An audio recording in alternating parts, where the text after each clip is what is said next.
Mga idol, shout out kay Idol Philip Quinto ng Kinaponda Eastern Samar. Ayan, medyo malayo si Idol ha. Kumuha siya sa atin ng 2 months old. Ito yung gagawin niyang brood stag, no? Billy Robol Hatch, 2 months old. Okay, ganda nito.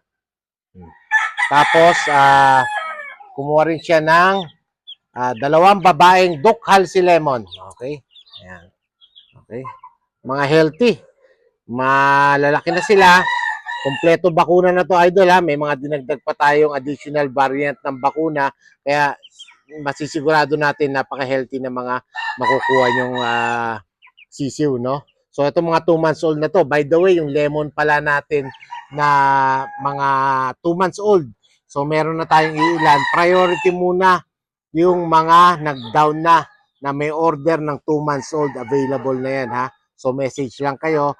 Check ko rin ang records, i-message ko kayo. So, Idol Philip Quinto, ayan. Maraming salamat. Paantay na lang ha, ng, papunta na to, Eastern Samar. 2 pulet, Duck Halsey Lemon, 1 Billy Robol Hat. So, Idol, thank you.